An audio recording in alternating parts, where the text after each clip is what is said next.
মজলিসের মধ্যে আপনার সাথে আমার ডিসএগ্রিমেন্ট থাকতে পারে, আমার মজলিসের মধ্যে যদি বলেন যে একটা মাজারও রাখা হবে না, হোয়াট ডু ইউ মিন? কি একটা মাজারও রাখা হবে না?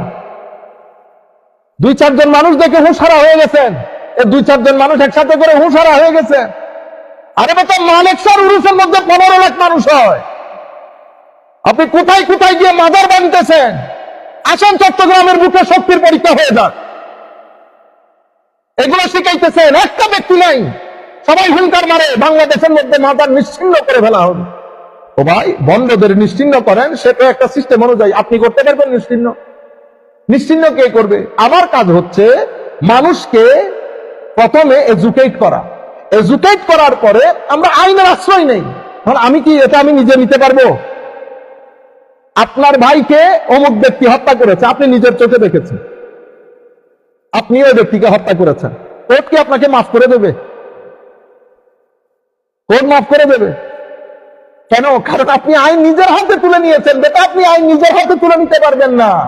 এগুলাকে বলে গুন্ডামি, সান্ডামি, সন্ত্রাসবাদী। তাফসীরুল কোরআন মাহফিলের মধ্যে আবার এই ধরনের শব্দ আছে কোত্থেকে? আপনারা বুঝতে পেরেছেন? আউযু বিল্লাহি মিনাশ শাইতানির রাজীম। বিসমিল্লাহির রহমানির রহিম।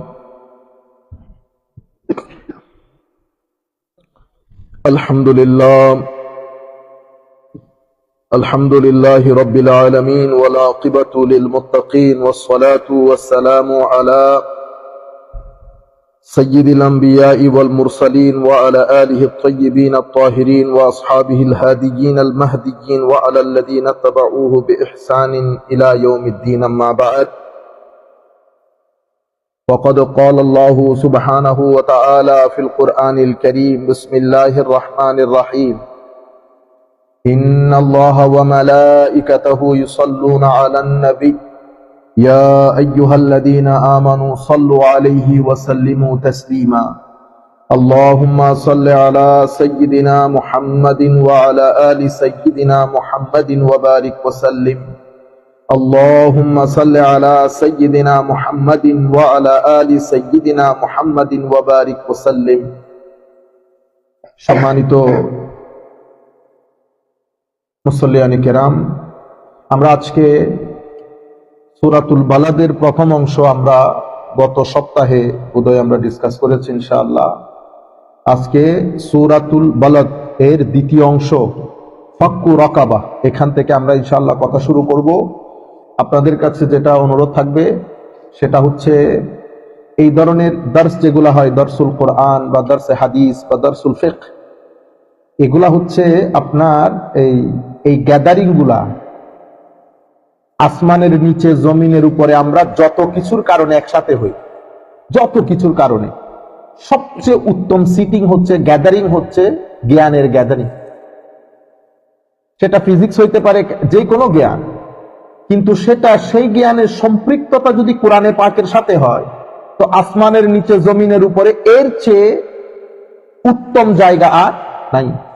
আমার নবী সাল্লাল্লাহু আলাইহি ওয়াসাল্লাম আমাদেরকে বোঝানোর জন্য বলেছেন, তালেবে ইলম, তালেবে ইলম মানে সিকার অফ নলেজ অথবা স্টুডেন্ট যেটাকে বলি, তো যেই ব্যক্তি আল্লাহকে সন্তুষ্ট করার জন্য, মান সালাকা তারিকান ইয়ালতামিসু ফীহি ইলমা, আল্লাহকে সন্তুষ্ট করার জন্য জ্ঞান অর্জনের পথে বের হবে, মানে যেই ব্যক্তি জ্ঞান অর্জনের জন্য ইচ্ছা পোষণ করবে, just for the pleasure of almighty Allah, আল্লাহকে সন্তুষ্ট করার জন্য, সাহহালাল্লাহু লাহু তারিকান ইলাল জান্নাহ, মাওলাই করিম ওই ব্যক্তির জন্য জান্নাতের রাস্তাটাকে সহজ করে দেন, জান্নাতের রাস্তা সহজ করে দেন। এমনিতেই আমরা আমাদের দার্সের ভিতরে ঢুকে গেছে, আমি আপনাদেরকে বোঝানোর জন্য একটু দূর থেকে, কারণ আয়াতের অর্থগুলো একটু জটিল, আমি চাচ্ছি, কারণ মাদ্রাসার ছাত্র হলে আবার আরবি গ্রামার ট্রামার দিয়ে বোঝানো সহজ, তো সাধারণ মানুষের জন্য একটু ডিফিকাল্ট হয়ে যায় কথাগুলো। এই জন্য মনে রাখবেন, জান্নাতে যাওয়ার বিষয়টা কিন্তু ইজি না। মানুষকে কত কষ্ট সংকুল পরিস্থিতি পারে দিতে হয়। লাকাদ খালাকনাল ইনসানা ফি কাবাদ, এই আয়াতের মধ্যে, এই সূরার মধ্যে আল্লাহ এটাই বলেছেন, লাকাদ খালাকনাল ইনসানা ফি কাবাদ। যেই কোনো স্তরের মানুষ, ধরেন আপনি পিক আপ করলেন প্রধানমন্ত্রী, আমরা মনে করি কি প্রধানমন্ত্রী মানে হচ্ছে খুব সুখের জীবন, আসলে কি সেরকম? আমরা পুরা জাতির টেনশনকে এক প্লেটে রাখলে অথবা এক পাল্লায় রাখলে প্রেসিডেন্টের টেনশনকে আরেক পাল্লায় রাখলে সেম হবে। আমরা মনে করি কি অনেক ইজি লাইফ, ঠিক আছে? ইন্ডাস্ট্রিয়ালিস্ট, বড় একজন ইন্ডাস্ট্রিয়ালিস্ট, গাড়ি বাড়ি নাম যশ খ্যাতি, আমরা মনে করি মাশাআল্লাহ how peaceful his life is. ঘটনা কিন্তু সেরকম না। আল্লাহ প্রত্যেক বড় জায়গা অ্যাচিভমেন্টের পেছনে একটা বড় কষ্ট রেখেছেন আল্লাহ, এবং সেই জিনিসটাকে ধরে রাখতে হলে আরো কষ্ট সংকল পরিস্থিতি পাড়ি দিতে হবে। ইটস নট ইজি, এটা full of struggle and effort. আপনি ম্যানেজার হয়েছেন, একটা ব্যাংকের ম্যানেজার, সবার খুব ইচ্ছা থাকে যে কাশ যদি আমি প্রধান এর চেয়ারে বসতে পারতাম। যিনি প্রধানের চেয়ারে বসেন, স্পেশালি বাংলাদেশের ব্যাংকে যারা ম্যানেজার হন, 50% তো হার্ট অ্যাটাকে মারা যায়, 50 to 75% কিসে মারা? হার্ট অ্যাটাকে মারা যায়। লোড গুলা নিতে পারে না। আর লাকাদ খালাকনাল ইনসানা ফি কাবাদ। আলেম উলামা যাদের অনেক যশ, অনেক নাম, অনেক খ্যাতি, ঠিক না? আপনাদের দৃষ্টি, অনেকের দৃষ্টিতে ড্রিম মানে ওহ কি মজা, আসলে কি সেরকম? আমি দেখেন এখানে আগের উলামায়ে কেরাম যখন বসে কথা বলতেন তো কোনো টেনশন ছিল না। ভুল একটা হয়ে গেল, উনি ফার্দার চেক করে ডাবল পরবর্তী দর্শের মধ্যে ঠিক করে দিলেন। কিন্তু এখন এই যে চোখ বসায় রাখছেন, এটা কিন্তু কোটি মানুষের চোখ। এখানে যদি আপনি একটু 19-20 করেন, 19-20 করেন, আপনি ঘুম থেকে উঠতে উঠতে আপনার জেল ফাঁসি হয়ে যাবে। আমি অনেক বছর আগে, প্রায় আমার মনে হয় 2007-8 দিকে আমাদের একটা বই পাবলিশ হয়। সে বইয়ের মধ্যে এক লাইনের মধ্যে একটা জিনিস গলত হয়েছে। গলত বলতে আমরা চেকই করতে পারি না এটাকে, বইয়ের মধ্যে গলত হয়েছে। এই বইয়ের মধ্যে যে গলত সেটা কিন্তু আপনি জানেন যে এটা মিস্টেকেনলি হয়েছে, ঠিক আছে? আমি জানি যে আমাদের ফর এক্সাম্পল ইকবাল ভাই উনি ওই দৃষ্টিভঙ্গির না, আমি জানি। কিন্তু আমি যখন দেখলাম ওনাকে আটকাইতে হবে, তো কিভাবে আটকাবো? আমি একটা বাইক এখানে একটা পিক আপ করছি, বস উনি ঘুম থেকে উঠে নাই, পাগল করে ছেড়ে দিছি। আপনারা বুঝতে পারতেছেন এই কাজগুলো আমরা করি। তো এখন আমরা যেটা মনে করি খুব ইজি জব, আসলে ঘটনা ইজি জব না। আমরা কথাগুলাকে এডিট করে করে অনেক চিন্তা চেতনা করে শব্দের চয়েস পিক আপ এগুলো ডিসাইড করতে হয়। এভাবে প্রত্যেকটা জায়গায় যিনি প্রধান, প্রত্যেকটা জায়গায় যিনি মহান, প্রত্যেকটা জায়গায় যিনি বড় চেয়ারে বসেন, লাকাদ খালাকনাল ইনসানা ফি কাবাদ, প্রত্যেক ব্যক্তি বড় কষ্ট সংকুল, বড় স্ট্রাগল এফোর্টের মধ্যে দিয়ে যেতে হয়, ঠিক আছে? এই জন্য জান্নাতের রাস্তা এত ইজি না। জান্নাতের রাস্তার জন্য অনেক কষ্ট সংকুল পরিস্থিতি পাড়ি দিতে হয়। সাহাবায়ে কেরাম নিজের জান মাল ঈমান ইজ্জত সবকিছু দেওয়ার পরেও 24/7 টেনশনের মধ্যে থাকতে হয়তো আমার নবীর শানে কোনো উল্টাপাল্টা কোনো কিছু হয়ে যাচ্ছে কি। এরপরে জিহাদের ময়দানে বাবা ছেলের বিরুদ্ধে, ছেলে বাবার বিরুদ্ধে, কাজেনের বিরুদ্ধে, মানে আপনি যুদ্ধ করতে গেছেন, এই যে আপনার খালাতো ভাই, আপনি আপনার খালাতো ভাইয়ের সাথে যুদ্ধ করতেছেন, ইটস নট ইজি। ফাক্কু রাকাবা। আমরা ওই জায়গার মধ্যে আসছি, তো আমার আল্লাহ কি বলতেছে, আমার নবী কি বলতেছেন? এত কষ্ট সংকুল বিষয়টা ইজি করে দিয়েছেন। যখন আপনি জ্ঞানের রাস্তায় বের হন, তখন আল্লাহ জান্নাতের রাস্তা সহজ করে দেন আপনার জন্য। এটা তো এক। 2 নম্বর ফজিলত হচ্ছে ওই ব্যক্তির পায়ের নিচে আল্লাহ ফেরেশতার মাধ্যমে ফেরেশতারা পাখা বিছিয়ে দেন। জমিনে আপনাকে হাঁটতে দেয় না। কোথায় হাঁটেন আপনি? ফেরেশতার পাখার উপর দিয়ে হাঁটেন। তো যিনি ফেরেশতার পাখার উপর দিয়ে হাঁটেন, উনি আর আমি কি এক? আপনারা বুঝতে পেরেছেন? 2। 3 নম্বর হচ্ছে ওই ব্যক্তির জন্য কুল কায়নাত দোয়া করে। এমনকি সমুদ্রের গহ্বরে যেই সমস্ত সৃষ্টি, মাছ থেকে শুরু করে যাহা কিছু আল্লাহ সৃষ্টি করেছেন, সবকিছু ওই ব্যক্তির জন্য দোয়া করে। আমার নবী সাল্লাল্লাহু আলাইহি ওয়াসাল্লামের সমস্ত হাদিসগুলা যদি আমরা রাখি, তালেবে ইলম, জ্ঞান অর্জন করা, এবং সেই জ্ঞান যদি কোরআনের জ্ঞান হয়, তাইলে আপনি চিন্তা করে দেখেন কোন মজলিসের মধ্যে আমরা বসে। আমি নালায়েক হইতে পারি, কোনো সন্দেহ নাই, আমি এটার যোগ্য না, কোনো সন্দেহ নাই, আমরাও জানি সেটা। কিন্তু আমি কে সেটা ডাজন্ট ম্যাটার। আমি কি নিয়ে বসেছি, কোনটা বলতেছি, সেটা ম্যাটার করে। আমি ভুল ত্রুটি করলে সেটার জিম্মাদার আমি, আল্লাহ আপনাকে জিজ্ঞেস করবে না। আপনি কিন্তু ফ্রি, আপনি ফ্রি। সেই কারণে মজলিসের মধ্যে আপনারা চেষ্টা করবেন বন্ধু বান্ধব ছেলে বলেকে নিয়ে বসতে। আমার নবী সাল্লাল্লাহু আলাইহি ওয়াসাল্লাম মসজিদে নববীর মধ্যে ঢুকে দেখতেছেন একটা গ্রুপ বসে এলমি আলোচনা করছে আর একটা গ্রুপ বসে জিকির ইলাহি করছে। আমার নবী কখন দাঁড়ালেন, দাঁড়ানোর পরে দেখলেন, দেখার পরে কার সাথে বসেছেন জানেন? যারা জ্ঞান অর্জন নিয়ে জ্ঞান নিয়ে কথা বলতেছেন, those who are discussing about knowledge. Holy Prophet sallallahu alaihi wasallam joined them in their discussion of knowledge. যারা আল্লাহর জিকিরে ব্যস্ত তাদের সাথে জয়েন করেন নাই। জয়েন কোথায় করেছেন? নলেজের গ্যাদারিং এ। কেন? বুঝানোর জন্য যে জিক্রে ইলাহির গ্যাদারিং এর চেয়ে জিক্রে ইলমে ইলাহির গ্যাদারিং অনেক উত্তম, নলেজের গ্যাদারিং অনেক উত্তম। সেই কারণে আপনারা নিজেরা ছেলে বাচ্চাদের নিয়ে আসার চেষ্টা করবেন, যাতে আমরা কিছু ইংরেজিতে বললেও তারা কিছুটা বুঝতে পারলো, এনজয় করতে পারলো। আলহামদুলিল্লাহ রাব্বিল আলামিন।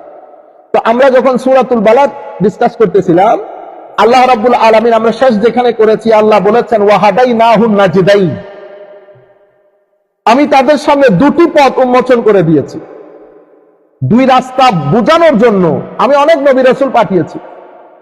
নবী রাসূলের পরে এখন তার নবী রাসূল নাই, তো এখন তারাই জিম্মাদারি পালন করছে। তো আমার নবীর ওয়ারিস যারা আছেন, এলমি ওয়ারিস, কারা নবীর এলমি ওয়ারিস? উলামা, যারা সত্যিকার অর্থে আলেমে রাব্বানী। তাদের মাধ্যমে আমি উম্মতের, আমার বান্দাদের ঘরে ঘরে এই রাস্তা দুইটা ক্লিয়ার কাট করে দিয়েছি, ক্যাটাগরিক্যাল করে দিয়েছি, আনএম্বিগুয়াস করে দিয়েছি। There is no ambiguity, no confusion with regard to the authenticity of path, true path, সিরাতুল মুস্তাকিম যেটা, সেটা আমি ক্লিয়ার করে দিয়েছি। এখন ওয়াহাদাইনাহুন নাজদাইন, এখানে আমার আল্লাহ শব্দ ব্যবহার করেছেন নাজদ। হাদিস যেটা করেছি সেটার মধ্যে বলা হয়েছে তারিক, সাহালাল্লাহু লাহু তারিকান ইলাল জান্নাহ। তাহলে কয়টা শব্দ ব্যবহার হয়েছে? নাজদুন, তারিকুন। আর সূরা ফাতিহার মধ্যে কি বলেছে? ইহদিনাস সিরাত আল মুস্তাকিম। তাহলে কয়টা শব্দ ব্যবহার হয়েছে? সিরাতুন। তাহলে নাজদুন, তারিকুন, সিরাতুন, নাজদুন, তারিকুন, সিরাতুন, তিনটার অর্থই রাস্তা, তিনটার অর্থই রাস্তা। কিন্তু কোরআনের মানে এটাকে আমরা বলি এজাজুল কোরআন, কোরআনের এক্সট্রা অর্ডিনারি মিরাকল ক্যারেক্টারিস্টিক্স। যদিও তিন শব্দের অর্থ রাস্তা, কিন্তু আপনি যদি ডিপ ডাউনে যান দেখবেন একটার সাথে একটা আসমান জমিনের ভাড়া গেছে, একটার সাথে একটা আসমান জমিন। আমরা ওই রাস্তায় ঢুকবো না আমরা, কারণ কিছু ইম্পর্টেন্ট কথা বলা দরকার। সিরাত, ইহদিনাস সিরাতাল মুস্তাকিম, তাইলে আমাকে বলেছে রাস্তা দুইটা পরিষ্কার করে দিয়েছে। এরপরে আমাকে শিখিয়ে দিয়েছে আমি যেন প্রত্যেক নামাজের একটা সূরা তো অবশ্যই পড়ি, সূরাতুল ফাতিহা প্রত্যেক নামাজে পড়তেছি। সেই জায়গার মধ্যে আমি বলতেছি না ইহদিনাস সিরাতাল, আমার আল্লাহ বলতেছে ওয়াহাদাইনাহুন নাজদাইন, আমি তো তোমাকে হেদায়েত করে দিয়েছি। কিন্তু আপনি এখানে বলতেছেন ইহদিনা, আমাকে হেদায়েত করেন। সূরাতুল বালাদের মধ্যে বলেছে হেদায়েত করে দিয়েছি, কিন্তু আমি সূরাতুল ফাতিহার মধ্যে বলতেছেন ইহদিনা, হেদায়েত করেন। এই কারণে শুধু অনুবাদ করে দিলে হয় না।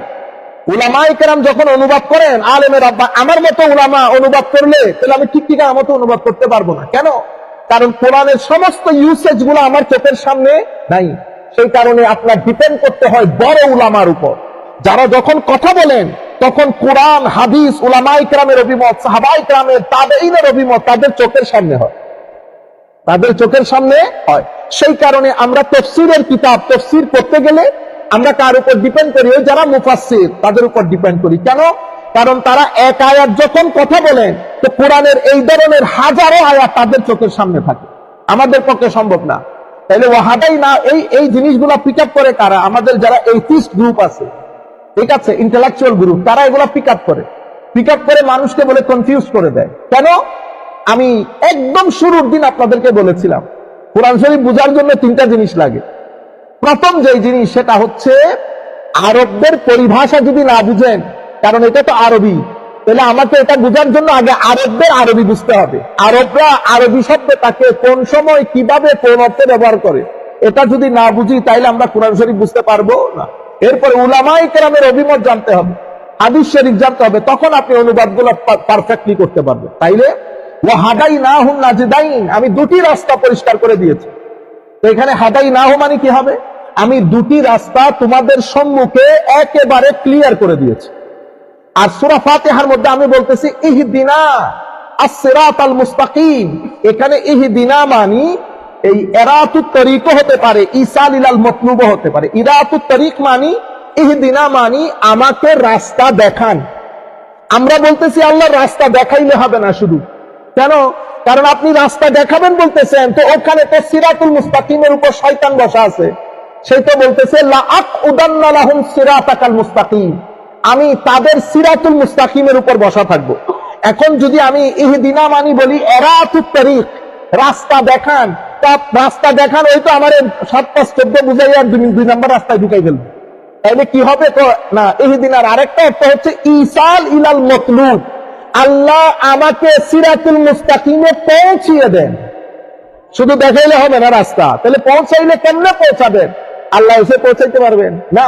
তখন আমার আল্লাহ বলতেছেন কি, সিরাতাল্লাযীনা আনআমতা আলাইহিম, সিরাত হচ্ছে এমন রাস্তা যেটাতে চলার কারণে আমি বান্দাদের উপর নিয়ামত দান করেছি।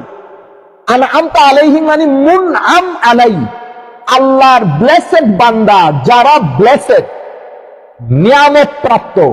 এখন আমরা নিয়ামত প্রাপ্ত বান্দা কাকে বলবো? এই জন্য কোরআন শরীফের আরেক আয়াত আল্লাহ বলতেছেন নিয়ামত প্রাপ্ত বান্দারা হচ্ছে নবী। এটা তো কোয়াইট আন্ডারস্টুড। নবী, সিদ্দিক, যাদের ভিতর বাহির সত্যবাদী, শহীদ, সালেহ, আল্লাহর ওলি, আউলিয়া, এই 4 ক্যাটাগরির মানুষকে আল্লাহ রাব্বুল আলামিন কোরআনে পাকের মধ্যে কি বলেছেন? মুনআম আলাই, নিয়ামত প্রাপ্ত বান্দা। তাহলে নবী রাসূল তো এখন নাই, নবী রাসূল এখন নাই। সিদ্দিক, শহীদ, সালেহ, এই 3টা জিনিস তো। এখন আমরা কোরআনে পাকের সূরাতুল হাদীদের একটা আয়াতের মধ্যে আল্লাহ বলছেন ওয়াল্লাযীনা আমানু বিল্লাহি ওয়া রুসুলিহি উলাইকা হুমুস সিদ্দিকুনা ওয়াস শুহাদা ইনদা রাব্বিহিম। সিদ্দিক আর শহীদ কারা? তো যারা ওয়াল্লাযীনা আমানু বিল্লাহি ওয়া রুসুলিহি, যারা অন্তঃকরণে আল্লাহ আল্লাহ রাসূলের দ্বীনকে মেনে নিয়েছে, অতঃপর সেই দ্বীন নিজের জীবনে বাস্তবায়ন করেছে, অতঃপর নিজের অন্তর থেকে আল্লাহ বাদে বাকি চাহিদাগুলো থেকে নিজের অন্তরকে পরিষ্কার করে তাকওয়া ইখতিয়ার করেছে, অর্জন করেছে, অতঃপর নিজের ভিতর বাহিরকে পবিত্র করেছে তওবার পানি দিয়ে। কিসের পানি দিয়ে? তওবার পানি দিয়ে, ইস্তেগফারের পানি দিয়ে, অতঃপর তাকওয়ার পানি দিয়ে পরিষ্কার করেছে, তাদেরকে আল্লাহ মহব্বত করেছেন। সেই সমস্ত বলিরা হচ্ছে আসল মুমিন। আপনারা বুঝতে পেরেছেন? এখন তাইলে আল্লাহর নিয়ামত প্রাপ্ত বান্দা কারা? যারা আল্লাহর ওলি তারা। তো ইহদিনাস সিরাতাল মুস্তাকিম, ইসাল ইলাল মাতলুব মানে আল্লাহ আমাকে ওই টার্গেটেড প্লেসে পৌঁছিয়ে দেন। তো আমি কিভাবে যাব? With navigation. কার সাথে নেভিগেশন? আল্লাহর ওলিদের সাথে, ওলিদের দেখানো পথে। তাহলে আমার এখানে ডিসাইসিভ ফ্যাক্টর হচ্ছেন আল্লাহর ওলি, those who are in the company of আউলিয়া। তাহলে গ্যারান্টিড এরা সিরাতুল মুস্তাকিমের মধ্যে আছে। Those who criticize and goes against the teachings of the আউলিয়া, বুঝতে হবে সিরাতুল মুস্তাকিমের মধ্যে আর নাই। এটাকে বলে ইসাল ইলাল মাতলুব, ওয়াহাদাইনাহুন নাজদাইন। তাইলে আমি যখন সিরাতুল মুস্তাকিমে আল্লাহর ওলিদের, সেই কারণে আল্লাহ এই ওয়াহাদাইনাহুন নাজদাইনকে বই কেন্দ্রিক করে নাই। কি কেন্দ্রিক করেছে? ব্যক্তি কেন্দ্রিক। কারণ বই থেকে হেদায়েতটাকে বোঝা যায়, পাওয়া যায় না। ব্যক্তি থেকে হেদায়েত পাওয়া যায়, ব্যক্তি থেকে হেদায়েত। কিন্তু সেই ব্যক্তি যেন তেন ব্যক্তি না। ব্যক্তি 2 ধরনের, হয় ঈমান খেয়ে ফেলবে, নতুবা ঈমানকে বাড়িয়ে দেবে। 2টা থেকে একটা। বুঝতে পেরেছেন? তো ঈমানকে বাড়িয়ে কারা দেয়? যারা মুত্তাকি, পরহেজগার, আল্লাহর ওলি। এখন আপনি বলবেন হুজুর আল্লাহর ওলি আমি কেমনে বুঝবো? 10, 12, 20 জন, লাখো মানুষ যখন বলবে আল্লাহর ওলি, অবশ্যই আল্লাহর ওলি হবে। কেন? কারণ মানুষ যেটা সাক্ষী দেন যার ব্যাপারে, আল্লাহ সেই সাক্ষী সেই ব্যক্তির ব্যাপারে কবুল করেন। আপনি ইচ্ছে করলে কি কারো সুপারিশ আদায় করতে পারবেন? পারা যাবে না। এটা একটা ডিভাইন প্রসেসিং। আপনি এই ডিভাইন প্রসেসিং এ ইচ্ছাকৃতভাবে কিছু করতে পারবেন না। আল্লাহ রাব্বুল আলামিন হামি ও নাসির হোক। আল্লাহ রাব্বুল আলামিন সব ভালো কিছু বোঝার তৌফিক আমাদেরকে দান করুক। এরপর আমার আল্লাহ বলছেন ফালাকতাহামাল আকাবা, ফালাকতাহামাল আকাবা। হায় হায়, এমনিতে ইকতিহাম, ইকতিহাম মানে আরবির মধ্যে আরেকটা শব্দ আছে দুখুল। দুখুল মানে প্রবেশ করা, ইকতিহাম মানেও প্রবেশ করা। কিন্তু ইকতিহাম আর দুখুল, প্রবেশ করার মধ্যে ফারাক হচ্ছে, দুখুল প্রবেশ করা যেটা, সেটার মধ্যে কোনো স্ট্রাগল নাই, আপনি ইচ্ছে করলে ঢুকতে পারবেন। ইক্তেহাম এটা এমনি দুখুল না, এটা অনেক কষ্ট সংকুল পরিস্থিতি পাড়ি দিয়ে ঢুকতে হয়। ফালাক্তাহামাল আকাবা, আপনি যখন ধরেন শত্রু আক্রমণ করেছে, শত্রু আক্রমণ করার পরে আপনি জানেন যে এটা পাহাড়, পাহাড়ের ওই মাঝখানে একটা সুন্দর জায়গা আছে, আপনি যদি ওখান পর্যন্ত উঠে যান তো ওই পাহাড়ের সাথে একটা ব্রিজ করে ওই পাহাড়ের সাথে সংশ্লিষ্টতা আছে একটা ব্রিজের মাধ্যমে।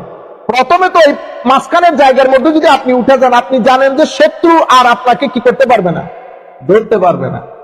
এরপরে মাঝখানের যে ব্রিজ আছে সেটা দিয়ে আপনি অন্য পাহাড়ের টপটায় চলে যেতে পারবেন। ওই মাঝখানের ব্রিজটাকে কি বলে, আকাবা। কি বলে, আকাবা। তো ফালাক্তাহামাল আকাবা, আপনি যখন ওই আকাবার মধ্যে প্রবেশ করবেন তাইলে আপনি এখান থেকে শত্রুর মোকাবেলা, শত্রুর আক্রমণ থেকে আপনি বেঁচে যাবেন। তাহলে আপনারা সবাই মিলে সার্বক্ষণিক ভাবে শত্রুর মোকাবেলা করছি। কোন শত্রু?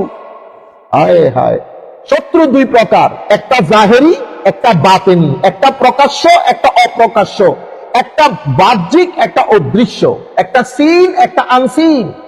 আনসিন শত্রু হচ্ছে যেটাকে দেখা যায় না, যেটা বড় খতরনাক, more dangerous than the one which can be seen, যেটা সার্বক্ষণিক আপনার ঈমান, আকীদা, আমলকে পুরে পুরে খেয়ে ফেলতেছে, কেউ দেখতেছে না। আমাকে বোঝা যাচ্ছে, আমাকে দেখতে তো আপনারা বড় আলেম মনে করতেছেন, কিন্তু আমার ভিতরের যে শত্রু সেটা 24 আওয়ার যে আমাকে হামলার ভিতরে রেখেছে, এই আমি আমল দিয়ে সোয়াব অর্জন করি, এই সেই ওয়াসওয়াসা দিয়ে আমার সোয়াব নষ্ট করে দিচ্ছে। আমি আমারটা জানি, আপনি আপনারটা জানেন, কেউ কারোটা জানে না। সেই কারণে মানুষ রহস্যের পাহাড়, মানুষ রহস্যের পাহাড়। আমি যেই ব্যক্তিকে আল্লামা আলেমে রাব্বানী মনে করছি, সেই জানে সে আলেমে রাব্বানী কিনা। সেই কারণে সবাই আল্লাহর দরবারে যখন ফরিয়াদ করে কি বলে, আল্লাহ আমার চেয়ে বড় জালেম দুনিয়াতে নাই, আমার চেয়ে বড় জালেম দুনিয়াতে। আবার সব এক কেন্দ্রিক না, সব এক কেন্দ্রিক না, এটা আদবের জায়গা। তো মানুষ যখন আল্লাহর দরবারে হাত তুলে তখন সবসময় নিজেকে জালেমের জায়গায় দাঁড় করিয়ে দেন। আপনি কি তাকে জালেম বলতে পারবেন? আমার নবীও এই কাজ করতেন, আমার নবীও যখন ফরিয়াদ করতেন বলতেন, আল্লাহ আমি খুব সাদা সিধা। তা আমার নবী কি সাদা সিধা? এমনিতে এমনিতে এটা মানুষের একটা হিউম্যান ফিলসফি। মানুষ যেই ব্যক্তি নিজেকে ভদ্রভাবে উপস্থাপন করবে, খুব সাদা সিধা রাখবে, আপনি দেখবেন তাকে দাম দেবেন না। এটা একেবারে সাধারণ একটা মানুষের একটা নিয়ম নীতি। আচ্ছা, আমি আপনাকে বললাম অমুক ভদ্রলোক, এটা আপনাদের এলাকার লোক, গিয়ে কথা বলে দেখতে পারেন, আপনার প্রবলেম সলভ হয়ে যাবে। আপনি গেলেন, ভদ্রলোক গেটম্যান আপনাকে অনেক খাই খাতির করলো, ভিতরে নিয়ে গেল, উনি নিচে নেমে আসলেন, আপনাকে অনেক মহব্বত করেছে, টাকা দিয়েছে, পয়সা দিয়েছে, আপনার পাশে বসে কথা বলেছে। আপনার ভিতরে যে একটা দূরত্ব ছিল সেটা চলে গেছে, আপনার ভিতরে যে একটা ক্ষোভ, ভয়, ভীতি, হেজিটেশন ছিল দূর হয়ে গেছে। আপনি বাইরে এসে আপনার বন্ধুকে বলতেছেন দূর, আপনি বলছেন বড় মানুষ, তা আমাদের মতো বসে অনেকক্ষণ আলাপচারিতা করলাম। একই মানুষকে আমি আবার আরেক জায়গায় পাঠিয়েছি, সেখানে গেটম্যান তাকে আধা ঘন্টা ইন্টারভিউ করছে, গেটম্যান। এর পরবর্তীতে ভিতরে ঢুকিয়েছে, আধা ঘন্টা বসাই রেখেছে। এর পরবর্তীতে স্যার নেমে আপনার সাথে ইন্টারভিউ করে আপনাকে কড়া কড়া কথা শুনিয়েছে। এরপরে বলেছে চা আছে, চা খেয়ে আপনি চলে যান, আমরা পরে কথা হবে। আপনি বাইরে এসে আল্লাহু আকবার, তখন আপনি বলতেছেন ভাই কি মানুষের কাছে পাঠালেন, তো অসম্ভব বড় মাপের মানুষ। উল্টা ঘটনা না? ঠিক এই ঘটনা আমার নবীর ক্ষেত্রে ঘটেছে। আমার নবী যেই বলেছে আরে বেশারম মুস্তফা, আসো বসো, হ্যাঁ আমি তোমাদের মতোই, আসো এই রাস্তায় চলো, একেবারে আমার নবীর মাটির মানুষ হয়ে গেছে, সাধারণ মানুষের মতো আচরণ করেছে। আপনি বাইরে গিয়ে বলতেছেন উনি আমার মতো। বুঝতে পেরেছেন? উনি ওনার শানে মাহবুবিয়ত আপনাকে দেখাই নাই, ওনার শানে মাহবুবিয়ত, ওনার স্ট্যাটাস, ওনার মকাম মর্তবা যেটা আল্লাহ দান করেছেন সেটা আপনাকে দেখায় না। আপনি কি করলেন? You level him with the very common brush, আমাদের মতো, লাইক আস। কিন্তু আমার নবী যখন আবার ওই সাহাবীর কথাই বলেছেন, ওয়েট ওয়েট ওয়েট, কি বললো তোমরা? ইন্নী সামি'তু কালামাকুম, আমি তোমাদের কথাগুলো শুনেছি। আদম সফিউল্লাহ ওয়া হুয়া কাযালিক, ইব্রাহিম খলিলুল্লাহ ওয়া হুয়া কাযালিক, ঈসা রূহুল্লাহ ওয়া হুয়া কাযালিক, মূসা কালিমুল্লাহ ওয়া হুয়া কাযালিক। মূসা, ঈসা, আদম আলাইহিমুস সালাতু ওয়াস সালাম সবাই আপন আপন জায়গায়, কেউ সফিউল্লাহ, কেউ কালিমুল্লাহ, কেউ রূহুল্লাহ, সব ঠিক আছে। আমি কে? ওমা তোমরা আমার কথা বলবো না, আমি কে? আলা ওয়া আনা হাবিবুল্লাহ ওয়ালা ফখর, আমি আল্লাহর হাবিব, এ নিয়ে আমি কোনো অহংকার করি না। রুয় জমিনের মধ্যে আমার চেয়ে কেউ সম্মানিত নাই, এটা নিয়ে আমি কোনো অহংকার করি না। কিয়ামতের ময়দানে সবাই নফসি নফসি করবে, আল্লাহর লেওয়ায়ে হামদ আমি মুহাম্মদের হাতে থাকবে সাল্লাল্লাহু আলাইহি ওয়াসাল্লাম। আমি প্রথম জান্নাতের করা নাড়াবো, আমার জন্য রব্বে জুল জালাল জান্নাত থেকে জান্নাতের দরজা খুলে দেবে। আমাদের এখানে মানুষ দুই ধরনের হয়ে গেছে।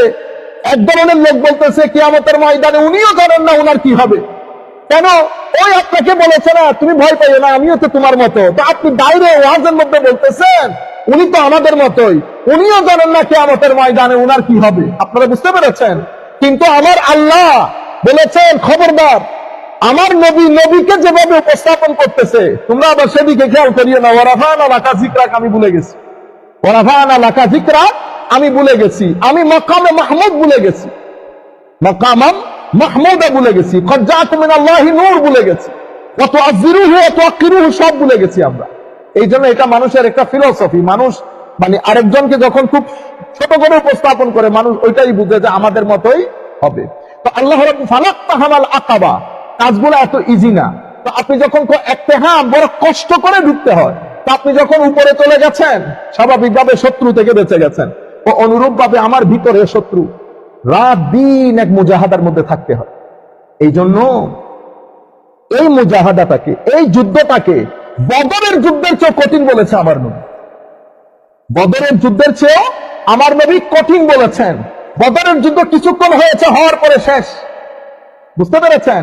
কিন্তু এই যুদ্ধ এটা আপনাকে সার্বক্ষণিক আঁকড়িয়ে রেখেছে। বুঝতে পেরেছেন? এখান থেকে ছাড় পেয়েছেন, দুনিয়া ধরেছে। দুনিয়া থেকে ছাড় পেয়েছেন, শয়তান ধরেছে। তাহলে এই তিনটা জিনিসকে, লোভ, লালসা, পৃথিবীর মায়া, অশ্লীলতা, কত কিছু আপনাকে হাতছানি দিয়ে রাখতেছে।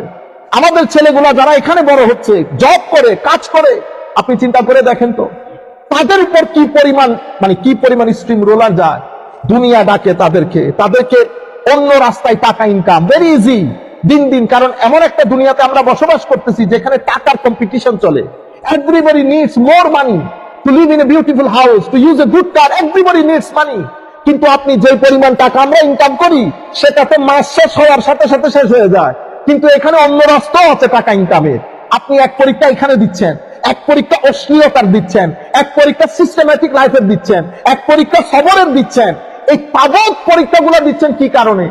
জান্নাতে যাওয়ার জন্য। জান্নাতে যাওয়ার জন্য। তো আমার আল্লাহ এই কারণে বলেছেন ফালাক্তাহামাল আকাবা।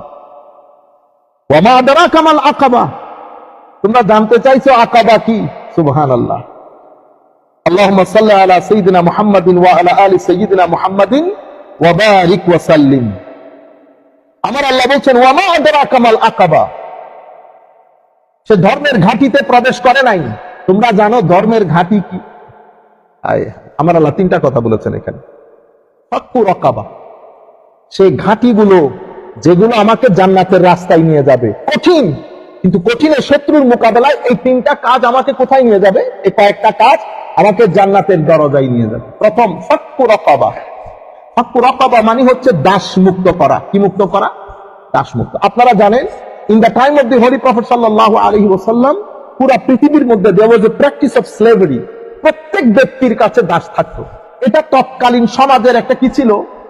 ট্র্যাডিশন ছিল, কালচার ছিল। তারা ওভাবে অভ্যস্ত। আমার নবী যখন দাওয়াতি কাজ, দ্বীনের প্রচার প্রসার করা শুরু করলেন, তো প্রত্যেকের ঘরেই কি আছে? দাস আছে। পৃথিবীতে, পুরা পৃথিবীতে তখন মানে দাস যুক্ত পৃথিবী। The world was full of slavery. এবং সবচেয়ে কঠিন বিষয় ছিল এদের কোনো they didn't have any moral, they didn't have any basic human rights. They were deprived from the basic human rights. যারা দাস ছিল তাদেরকে বিলকুল আপনি মানে চতুষ্পদ জন্তুর মতো, just like an animal they were being treated. চতুষ্পদ জন্তুর মতো তাদের সাথে বিহেভ করা হতো। তাদের বেসিক কোনো ইয়েস নোর কোনো কি ছিল না, রাইট ছিল না। খাওয়া দাওয়ার ক্ষেত্রে no right. Whatever given, you have to eat. You have no authority to say yes or no. Your yes is your ownership yes. You have to say no if your owner say no. এটা একটা জাহান্নাম ছিল পৃথিবীর মধ্যে। আমার নবী আগমন করলেন। আমার নবীর হাতে দুটি অপশন। হয় আমার নবী, এটা আমি এখন আমাদের অনেক ভাইদের প্রশ্নের উত্তরও দিয়ে দিচ্ছি একসাথে।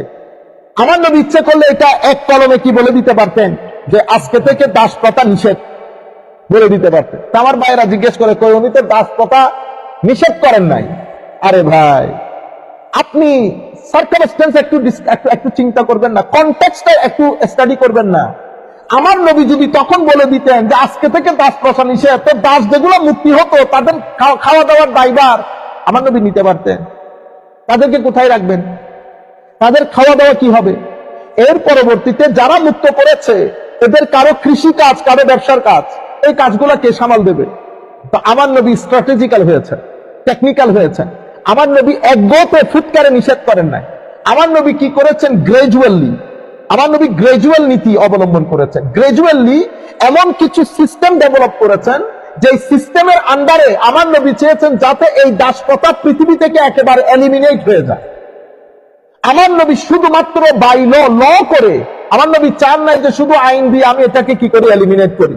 আমার নবী মোরালি, আইডিওলজিক্যালি, ক্যারেক্টারিস্টিকলি আমার নবী এমন ভাবে সিস্টেম অ্যাপ্লাই করতে শুরু করেছেন যাতে এটা গ্রাজুয়ালি, আস্তে আস্তে এটা পুরা সোসাইটি থেকে ইরাডিকেটেড হয়ে যায়।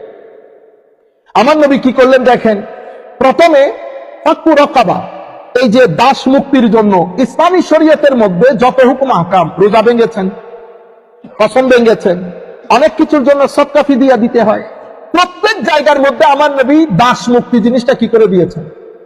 এখানে বলতেছে জান্নাতে যেতে চাও, তুমি আমার কাছে জানতে চাও আকাবা কি? বড় ঘাঁটি, বড় একটা মুক্তির জায়গা যেখান থেকে আপনি উঠে গেলে শত্রু থেকে বেঁচে যাবেন। তো তুমি আমার কাছে জানতে চাও জান্নাতে, জাহান্নাম থেকে বাঁচার জন্য জান্নাতে ঢুকার বড় রাস্তা কি? সেখানেও কি বলতেছেন? ফাক্কু রাকাবা।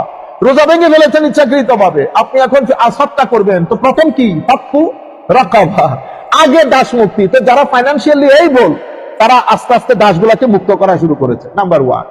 নাম্বার 2, আমার নবী বলেছেন if you want to keep your slave, আপনি যদি আপনার দাসটাকে রাখতে চান, আপনি make sure you have to ensure his basic human rights. Basic human rights কি এনশিওর করতে হবে? আমার নবী রুলিং জারি করে দিয়েছেন, যা খাবে তা খাওয়াবে, যা খাবে, whatever you eat, provide this food to him as well. Number 1। যা পড়বে তা পড়াবে, যেটা আপনার ক্লোদিং এর ক্ষেত্রে যা ক্লোদিং আপনার আছে সেই ক্লোদিং আপনি তাকে দান করবেন।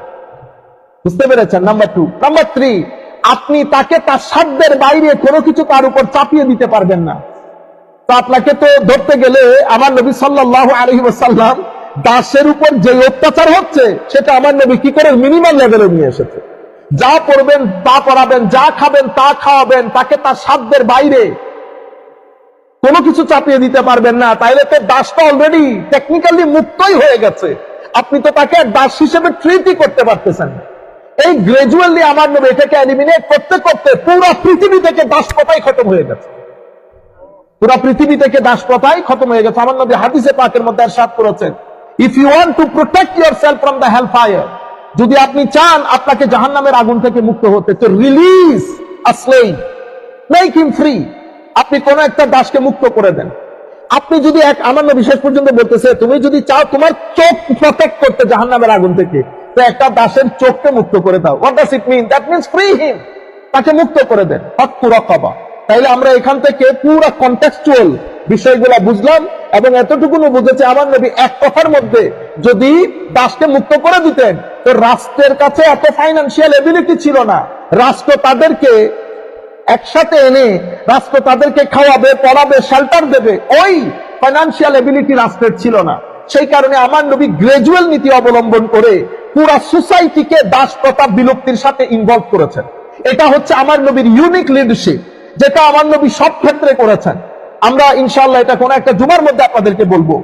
আমেরিকা দীর্ঘ 10 বছরের চেয়ে বেশি সময় নিয়েছে, শেষ পর্যন্ত মদ সমাজ থেকে তারা কি করতে পারে নাই, এলিমিনেট করতে পারে নাই।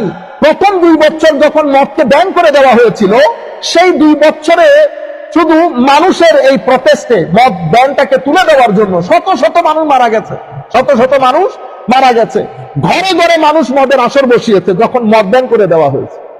একটা পৃথিবীর সবচেয়ে শিক্ষিত জাতি, সভ্য জাতি 10 বছর সময় নিয়ে মদকে ব্যান করতে পারে নাই।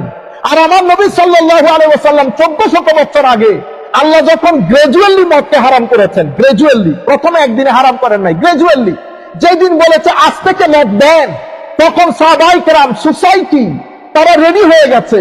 তো আমার নবী শুধু সাহাবীকে বলেছে যাও পৃথিবীর আনাচে কানাচে, মদিনার আনাচে কানাচে বলে দাও মদ ব্যান হয়ে গেছে। এতটুকুন বলার পরে রওয়ায়াতের মধ্যে আসতেছে সেদিন মদের সমুদ্র বয়ে গেছে মদিনা শরীফের মধ্যে।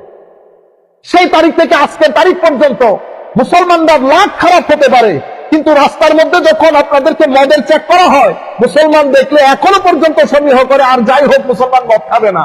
1400-1500 বছর আগে আমার নবী শুধু বলেছেন মদ দেন হয়ে গেছে। আর আধুনিক যুগে 10 থেকে 15 বছর, আমি ডিটেল আলাপ করবো ইনশাআল্লাহ, 10 থেকে 15 বছর নেওয়ার পরেও শত শত মানুষ জীবন দিয়েও মদের ব্যান শেষ পর্যন্ত তুলে দিতে হয়েছে। আপনারা বুঝতে পেরেছেন, দিন আমার নবী সেরকম একটা লিডারশিপ ছিল, কিন্তু আনফরচুনেটলি পুরো ধর্মটাকে আমরা রাজনীতিকরণ করে, পুরো ধর্মটাকে রাজনীতিকরণ করে একটা নির্দিষ্ট দেশের এজেন্ডা বাস্তবায়নের জন্য, নির্দিষ্ট দেশের আইডিওলজিকে সমাজের মধ্যে প্রতিষ্ঠা করার জন্য পুরো দিন সম্পর্কে মানুষকে কনফিউজ করে ফেলেছে। আমাদের এটা কোনো কারণে কোনোভাবে উচিত হয় নাই। মানুষ সেকুলার হয়ে গেছে, মানুষ এথিস্ট হয়ে গেছে আমাদের কারণে। আমরা শুধুমাত্র এই প্ল্যাটফর্মটাকে, না আমি ধর্মীয় রাজনীতি, অবশ্যই ধর্মীয় রাজনীতি, আমার নবীর দ্বীনের মধ্যে রাজনীতি আছে, সব নীতি আছে, কিন্তু আমি যখন সেটা করব বলে করব, আপনাদেরকে ডাকবো যে এটা আমি ইসলামী রাজনীতি, কিন্তু আমি তলে তলে অন্য কাজ, অন্য দেশ, নির্দিষ্ট একটা ব্যক্তির আইডিওলজি। এখন আপনি যদি বলেন যে এই কমিটি গঠন করা হয়েছে, এখানে কোনো মাজার থাকবে না, এখানে কোনো মাজার থাকবে না, এই রাইট আপনাকে কে দিল? এই রাইট আপনাকে কে দিয়েছে? এটা তো সন্ত্রাসবাদী কথা। এই জবান তো আমরা খারেজিদের মুখে শুনেছি, এটা তো মুসলমানদের মুখের কথা না। তাইলে আপনি পুরো মুসলিম রাষ্ট্রে, সৌদি আরব বাদে, কাতার, কুয়েত বাদে, যে সমস্ত তেল সমৃদ্ধ দেশ, যাদের কারণে মুসলিম দেশের ডিভিশন, তারা বাদে যারা মুসলিম সিভিলাইজ কান্ট্রি, এলম এবং হিকমতের মধ্যে এখনো লিডারশিপ, তারা মিশর বলেন, সিরিয়া বলেন, জর্ডান বলেন, ইয়েমেন বলেন, প্যালেস্টাইন বলেন, আরো মরক্কো বলেন, আরো যে সমস্ত আরব দেশ, সেই মাজারগুলা কোথায় নিয়ে যাবেন? আপনি তাশকন্দের ইমাম বুখারীর মাজার কি করবেন? ইমাম মুসলিমের মাজার কি করবেন? সিহাচিত্তার ইমামের মাজার কি করবেন? এরপরে আপনি মিশরের বুকে, আপনি যে ভদ্রলোক বড় ওয়াজ করে, সেও তো মিশরে পড়ে আসছে, সেই মিশরের মাজারগুলা কি হবে? আমার নবীর মাজারকে তাইলে তো আপনারা সময় পেলে আমার নবীর মাজারে ভেঙে উড়িয়ে দেবেন, ঠিক না? এটা খারেজিয়ত। আমরা আগামীকাল বা পরশুর দিকে, আপনারা যারা আমাদেরকে রিকোয়েস্ট করেছেন, যেটা আমরা এটা মসজিদের মধ্যে দর্শন করান, এখানে তো আমরা সব ধরনের কথা বলতে পারবো না। আজকে রাতে অথবা কালকে আমরা এই বিষয়ে বিশদ আলাপ করবো আমাদের লাইভে ইনশাআল্লাহ। তো ফালাক্তাহামাল আকাবা ওয়া মা আদরাকা মাল আকাবা। আমরা আর কথা না বাড়াই, সময় খুব সংক্ষিপ্ত। তো আমার আল্লাহ বলছেন ফাক্কু রাকাবা, এতগুলা মাজার আছে, তো এতগুলা মাজার সব ভেঙে ফেলবেন? মাজার ভেঙে, এটা তো আপনার কালচারের পার্ট হয়ে গেছে। এখন আপনি কি করবেন? সেখানে যদি কোনো অরাজকতা থাকে, আপনি বলেন অরাজকতা, তাহলে তো বাংলাদেশে একটা পার্টিও রাখতে পারবো না, আমি কাউকে রাখতে পারবো না। আপনি যে বলে সেটা আপনাকে কে বলেছে? আপনারা বুঝতে পেরেছেন? আমাদের এক ভদ্রলোক বলতেছেন, আলেমরা যদি এই রাস্তায় এগিয়ে আসে, মানে ইনভেস্টর হয়, আমাদের এই দেশের আধা প্রবলেম সলভ হয়ে যাবে। কোথায়? মসজিদের টাকা। কি বললেন আপনি? আমি তো আপনাকে অনুরোধ করবো, মাননীয় উপদেষ্টা, এই সমস্ত কথা বলে হাস্যকর, আমরা মানে হাসির পাত্র হয়ে যাচ্ছি। একটা মসজিদের অ্যাকাউন্ট ঠিক আছে, একটা মাদ্রাসার অ্যাকাউন্ট ঠিক আছে, আপনি যিনি যেখানে বসাইছি, যে 2 টাকার সুযোগ পেয়েছে, সে কি ছেড়েছে?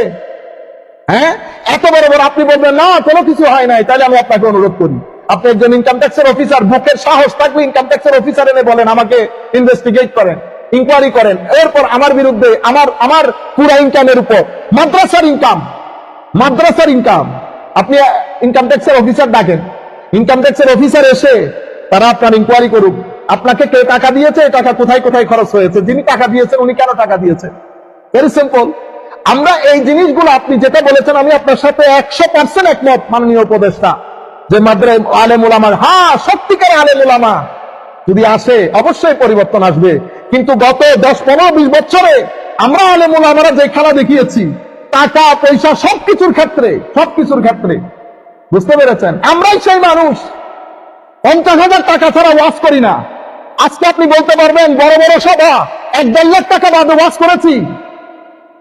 আলহামদুলিল্লাহ আমরা বলতে পারবো বাংলাদেশের বুকে সিনা খুলে, যে কোন মায়ের ছেলের কাছ থেকে আমরা অ্যাডভান্স নেই নাই, আমরা লাখ টাকা নেই নাই, 50,000 টাকা যারা দিয়েছে 30 সালের ফেরত দিয়েছে, আমরা বলতে পারবো। কিন্তু আপনি লাখ টাকা বাদে কেউ আজ করে না। সেই জাতি যদি বলেন মানে তারা আসলে বহুত কিছু হয়ে যাবে, না মাফি, ঘরের শিক্ষা বড় শিক্ষা।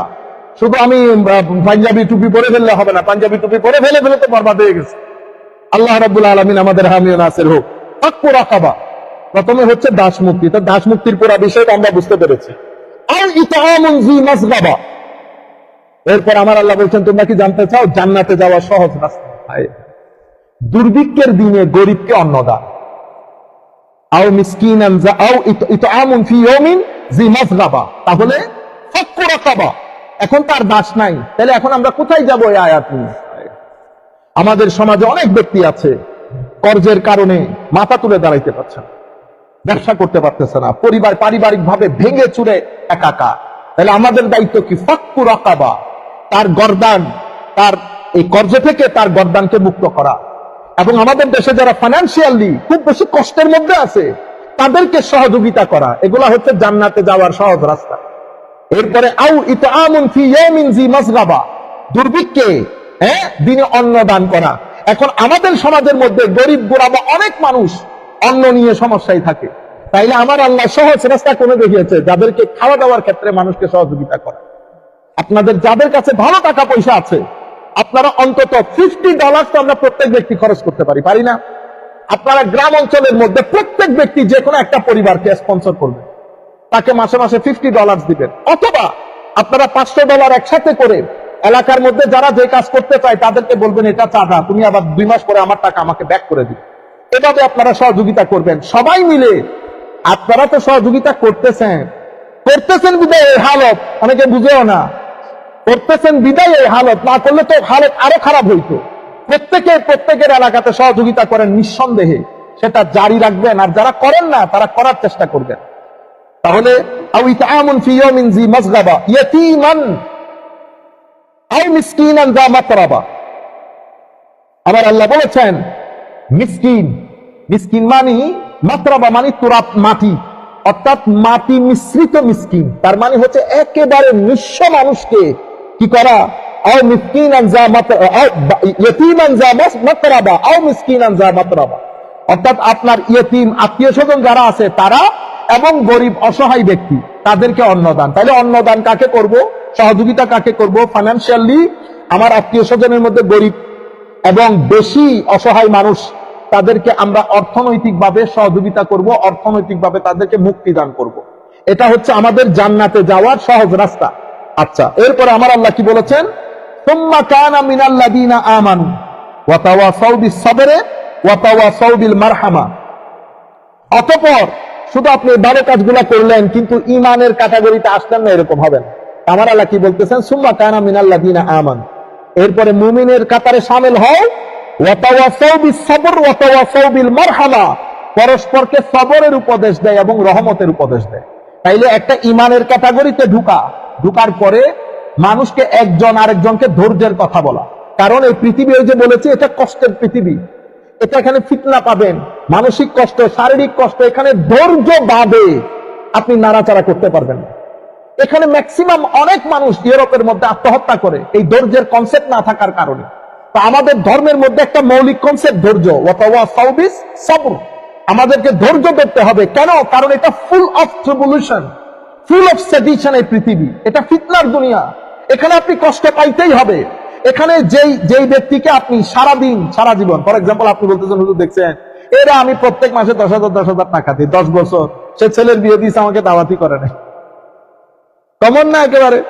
আপনারা যেই ব্যক্তির ঘর বেঁধে দিয়েছেন, আপনি ঘর বেঁধে দিয়েছেন, পরের বছর বাড়িতে গিয়ে দেখতেছেন সে আপনার ছোট্ট একটা জায়গা ছিল ওটা দখল করে নিয়েছে, আপনার বিরুদ্ধে কি বসে বিচার বসিয়েছে, ঠিক না? আপনি মেনে নিতে হবে, এটা পৃথিবী, এটা এরকমই। আর যেই সমস্ত মানুষ আমার আল্লাহ যাদেরকে পিক আপ করে নেন তাদেরকে এই সমস্ত পরিস্থিতিতে বেশি ফেলেন। উপায় কি? সবর করে ইগনোর করা। সবার সাথে কখনো ঝগড়া করতে যায়েন না।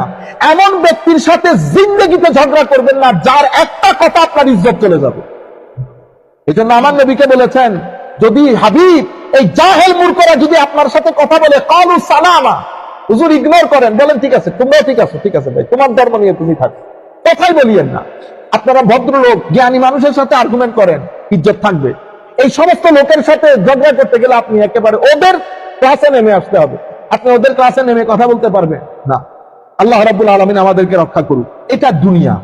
এর পরবর্তীতে উলাইকা আসহাবুল মাইমানা, আমি এতটুকুনের মধ্যে আসতে চাইতেছিলাম। এগুলো বলার পরে আমার আল্লাহ বলতেছেন এরা হইল ডানপন্থী। কি পন্থী? ডানপন্থী। উলাইকা আসহাবুল মাইমানা, এই সবাই যারা কি করে, মানুষকে সহযোগিতা করে, মানুষের গর্দান থেকে কর্জ ঋণ পরিশোধ করে মানুষকে মুক্তি দেয়, এবং সমাজের মধ্যে খাদ্যের যেই শর্টেজ থাকে সেটাকে এলিমিনেট করে, মানুষের সোসাইটির মধ্যে খাদ্যকে এনশোর করে প্রত্যেকের বেসিক রাইট। এরা যারা আছে এরা হচ্ছে ডানপন্থী, এরা হচ্ছে ডানপন্থী। তো তাফসীরের মধ্যে উলাইকা আসহাবুল মাইমানা, আমার আল্লাহ বলতেছেন এরাই হচ্ছে জান্নাতবাসী, এরাই হচ্ছে সৌভাগ্যশালী, এরাই হচ্ছে সৌভাগ্যশালী। আগে আমরা পুরো সূরাটা পড়ে নেই, এরপরে ডানপন্থী বামপন্থী একটু করে বলবো। ওয়াল্লাযীনা কাফারু বিআয়াতিনা, কিন্তু যারা এই কাজগুলো না করে বরং আমার আয়াতকে অস্বীকার করে, হুম আসহাবুল মাশআমা, তারাই হচ্ছে বামপন্থী। কারা কারা? বামপন্থী। মাশআমা, তারাই দুর্ভাগা। আলাইহিম নারুম মুকসাদা, এবং এই সমস্ত বামপন্থী যারা, দুর্ভাগ্য যারা, তারাই অগ্নি পরিবেষ্টিত অবস্থায় বন্দী থাকবে। বুঝতে পেরেছেন? এখন রাজনীতির জন্য তাফসীর করা সেটা কিভাবে হয় আমি আপনাদেরকে দেখাই। আমি যাদের সাথে রাজনীতি করি তাদের মধ্যে কিছু মানুষের সাথে আমার ডিসএগ্রিমেন্ট আছে, ঠিক আছে? তো আমি কি করলাম, তাদেরকে নিয়ে আইনা কোরআনের আয়াতের মধ্যে ফেলেছি। উলাইকা হুম আসহাবুল মাইমানা, আল্লাহ রাব্বুল আলামিন এই আয়াতের মধ্যে ওই ডানপন্থী যারা রাজনীতি করে, মুখ করে, সমুখ করে, খায়, ওর যে দেখে দেখায়, ওরে বেটা তুমি কোন সুফিজম আসছো বেটা? কোরআনে আল্লাহ যেটা বলতেছেন, এবং এই ডানপন্থী বামপন্থীর ব্যাপারে সূরা ওয়াকিয়ার মধ্যে আল্লাহ বিস্তারিত বলেছেন কারা ডানপন্থী কারা বামপন্থী। আপনি যে ডানপন্থী বামপন্থী মনে করতেছেন, ওই ডানপন্থী বামপন্থীর মতো আল্লাহ কোরআনে পাকের মধ্যে বলেন না। আল্লাহ বলেছেন যেই সমস্ত মানুষ আমার নবীর বিধান মেনে নিয়েছে, যেই সমস্ত মানুষ আমার নবীর বিধানকে সমাজের মধ্যে বাস্তবায়ন করেছে, গরিবকে সহযোগিতা করেছে, খানা খাইয়েছে, সমাজের অরাজকতা দূর করেছে, আল্লাহর আইনকে আল্লাহর আইন মেনেছে, নিজের জীবনে বাস্তবায়ন করেছে, বাস্তবায়নে সহযোগিতা করেছে, তারা সৌভাগ্যশালী। তারা কে? সৌভাগ্যশালী। তারা ডানে থাকবে। তারা কি থাকবে? ডানে থাকবে। তাদের আমল নামা আল্লাহ ডান হাতে দান করবে। কনসেপ্ট জুদা জুদা। কারণ আপনি যে রাইটিস্ট লেফটিস্টের কথা বলতেছেন, এটা তো ফ্রেঞ্চ রেভলিউশনের পরে এসেছে, ফ্রেঞ্চ রেভলিউশনের পরে এসেছে। আমরা যে রাইটিস্ট লেফটিস্ট মনে করি, ফ্রেঞ্চ রেভলিউশনের পরে স্বাভাবিকভাবে এই কি বলে পার্লামেন্টের মধ্যে যারা পার্লামেন্ট ইয়ার যিনি ফাদার অফ পার্লামেন্ট, ওনার রাইটে বসতেন তাদেরকে রাইটিস্ট বলতো, যারা লেফটে বসতেন তাদেরকে লেফটিস্ট বলতো। এই রাইটিস্ট লেফটিস্ট গুলো according to the society, according to the culture, এদের ডেফিনিশন, ক্যারেক্টারিস্টিক পরিবর্তন, পরিশোধন, পরিমার্জন হয়। অনেক সময় যারা লেফটিস্ট হয় তারা দিন, ধর্ম এগুলাকে কি করতে চায় না, মানতে চায় না। তারা সোশ্যাল কালচার এগুলাকে বেশি প্রমোট করতে চায়, এবং হিউম্যান রাইটস কে বাস্তবায়ন করতে গিয়ে তারা ইন্ডিভিজুয়াল যে ফ্রিডম সেটার উপর বেশি গুরুত্ব দেয়। ইন্ডিভিজুয়াল ফ্রিডমের উপর গুরুত্ব দিতে গিয়ে তারা ধর্মটাকে প্রাইভেট রাখতে চায়, এটাকে সোসাইটিতে আনতে চায় না। কারণ তাদের একটা তাদের আন্ডারস্ট্যান্ডিং হচ্ছে সোসাইটির মধ্যে যেহেতু বিভিন্ন ধর্মের লোক থাকে, আপনি যখন আপনার ধর্ম আপনি আনবেন, অমুকের ধর্ম অমুক আনবে, তখন এই ধর্ম নিয়ে একটা ক্লেশ হবে, যেভাবে পূর্ববর্তী সময়ে হয়েছে। তারা কি করেছে, মুদ্রার এক পিঠ দেখেছে, অন্য পিঠটা দেখাইতে পারে না। This is their understanding. আমার দায়িত্ব কি? আমার দায়িত্ব হচ্ছে এই লেফটিস্ট রাইটিস্ট বলে তাদেরকে দিন থেকে দূরে করে না, তাদেরকে দিনের দাওয়াত দিয়ে সামনের দিকে নিয়ে আসা। এখন আপনি যদি বলেন কোরআনে পাকের মধ্যে, আমি নিজের কানে শোনা তাফসীর করতেছেন, কোরআনে আয়াত পড়েছে একটা, দেখেছেন কুদরতে খোদা, কি কুদরতে খোদা, গজবে খোদা। এই ব্যক্তি একটা নাস্তিক। আপনি লাখ মানুষের মজলিসের মধ্যে আস্তিক নাস্তিক আপনি লাখ মানুষের মধ্যে ঘোষণা দিবেন, নাকি আপনি ইন্টেলেকচুয়াল নিয়ে কথাবার্তা বলে সেখান থেকে ফতোয়া ইস্যু করবেন? আমার এখানে লাখ মানুষ যদি কথা শুনে, আমাদের এখানে কিছু মানুষ আছে উগ্রবাদী, কিবাদী, উগ্রবাদী, সকল গ্রুপের মধ্যে কিছু মানুষ উগ্রবাদী থাকে। সে আপনার মেসেজটা নিবে, সে মনে করবে আমার নেতা এটাকে নাস্তিক ঘোষণা করেছে, তাহলে আল্লাহ বলেছেন এই নাস্তিকদেরকে যেখানে পাও হত্যা করো। আপনি কি করলেন? এখন কোন আয়াতের তাফসীর করেছেন আপনি? এটাকে আমি বলছি রাজনীতি করো। আপনি উলামায়ে কেরাম যে আন্দাজে তাফসীর করেন সে আন্দাজে তাফসীর করেন, সাধারণ মানুষকে যেটা বলার সেটা বলেন, আর কিছু কথা আপনি ইন্টেলেকচুয়াল লেভেলের জন্য রেখে দেন। আপনি আম মজলিসের মধ্যে আপনার সাথে আমার ডিসএগ্রিমেন্ট থাকতে পারে, আম মজলিসের মধ্যে যদি বলেন যে একটা মাজারও রাখা হবে না, হোয়াট ডু ইউ মিন? কি একটা মাজারও রাখা হবে না? 2-4 জন মানুষ দেখে হুঁশহারা হয়ে গেছেন, এই 2-4 জন মানুষ একসাথে করে হুঁশহারা হয়ে গেছে। আরে বেটা, মানেকশার উরুসের মধ্যে 15 লাখ মানুষ হয়, আপনি কোথায় কোথায় গিয়ে মাজার বানতেছেন? আসেন চট্টগ্রামের বুকে শক্তির পরীক্ষা হয়ে যাক। এগুলো শিখাইতেছেন, একটা ব্যক্তি নাই, সবাই হুঙ্কার মারে বাংলাদেশের মধ্যে মাজার নিশ্চিহ্ন করে ফেলা হবে। ও ভাই, বন্ধদের নিশ্চিহ্ন করেন, সেটা একটা সিস্টেম অনুযায়ী আপনি করতে পারবেন নিশ্চিহ্ন? নিশ্চিহ্ন কে করবে? আমার কাজ হচ্ছে মানুষকে প্রথমে এডুকেট করা, এডুকেট করার পরে আমরা আইনের আশ্রয় নেই। আমি কি এটা আমি নিজে নিতে পারবো? আপনার ভাইকে অমুক ব্যক্তি হত্যা করেছে, আপনি নিজের চোখে দেখেছেন, আপনি ওই ব্যক্তিকে হত্যা করেছেন, কোর্ট কি আপনাকে মাফ করে দেবে? কোর্ট মাফ করে দেবে কেন? কারণ আপনি আইন নিজের হাতে তুলে নিয়েছেন। বেটা, আপনি আইন নিজের হাতে তুলে নিতে পারবেন না। এগুলাকে বলে গুন্ডামি, সান্ডামি, সন্ত্রাসবাদী। তাফসীরুল কুরআন মাহফিলের মধ্যে আবার এই ধরনের শব্দ আছে কোত্থেকে? আপনারা বুঝতে পেরেছেন? আল্লাহ রাব্বুল আলামিন আমাদের হামি ও নাসির হোক। আমরা সরকারের যারা যথাযথ অথরিটি তাদেরকে বলবো, আল্লাহর ওয়াস্তে এই সমস্ত হুঙ্কার যারা যে মজলিস থেকে দেয় তাদেরকে হয়তো আইনের আওতায় আনা হোক এবং তাদেরকে তো বোঝানো হোক যে এগুলো সন্ত্রাসবাদী কথা। বাংলাদেশ একটা শান্তির দেশ, সাম্যের দেশ, আমরা সবাই একসাথে থাকবো। আপনারা বুঝতে পেরেছেন? এখানে এই ধরনের কথাগুলো বললে তো আপনি তো গৃহযুদ্ধের দিকে দেশকে ফেলে দিবেন। কারণ আপনি এক জায়গায় যাবেন, যেখানে আপনি সুযোগ পাবেন সেখানে আপনি ভাঙবেন, যেখানে আমি সুযোগ পাবো সেখানে আমি ভাঙবো। এটা নিয়ে আইন, এটা নিয়ে আল্লাহ রসুলের আইন, এটা শিখিয়ে গেছেন। আমার নবী ইহুদি, নাসারা, খ্রিস্টানদের সাথে বসে মিসাকে মদিনা রচনা করেছেন এবং বলেছেন ইন্নাহুম উম্মাতুন ওয়াহিদা, সবাই মিলে এক নেশন। আমার নবী ইহুদি খ্রিস্টানকে এক নেশন করেছেন, আর আপনি মন্দিরের মধ্যে পাহারা দিচ্ছেন, মাজার ভেঙে দিচ্ছেন। কত বড় মুসলমান আপনি! আল্লাহ রাব্বুল আলামিন আমাদের হামি ও নাসির হোক। সরকার যদি মনে করে এটা নিয়ে ডায়ালগ করবে, আমরা ডায়ালগ করতে রাজি। আসেন সবাই বসি, আলাপ করি, কোন জায়গা থেকে কি হবে, সেটা কিভাবে ডিল করব। কোন একটা জায়গায় যদি অরাজকতা হয়, বেদাত হয়, গুলুব হয়, সেটা আমরা ডিসকাস করি।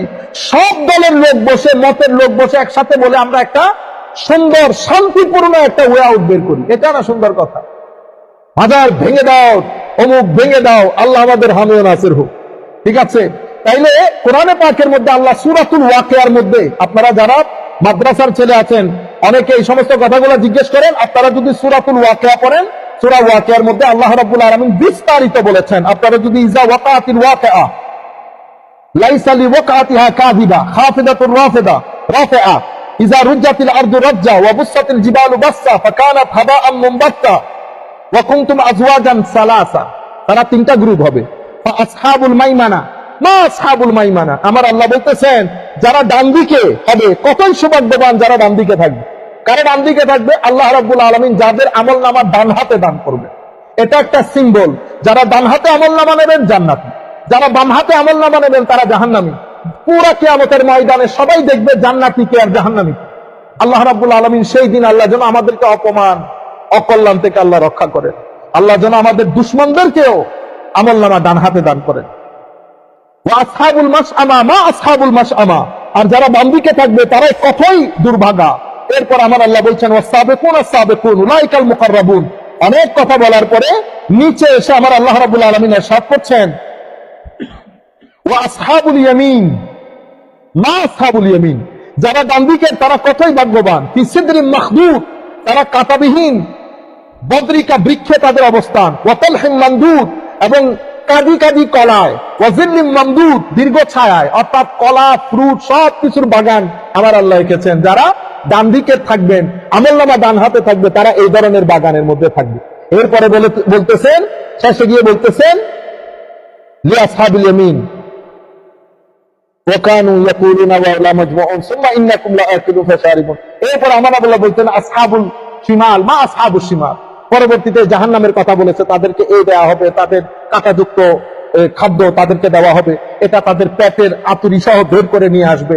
এদেরকে আসহাবুল ইমান ইয়ামিন আর আসহাবুল শিমাল বলে। আল্লাহ সূরাতুল ওয়াকিয়া যদি আপনারা পড়েন আরো প্রচ্ছন্ন ধারণা আপনারা পাবেন। আল্লাহ রাব্বুল আলামিন আল্লাহর তৌফিকে আমরা সূরাতুল বলদ শেষ করেছি। ইনশাআল্লাহ আল্লাহ যদি চাহেন তো আগামী বৃহস্পতিবার সূরাতুল ফজর শুরু করব।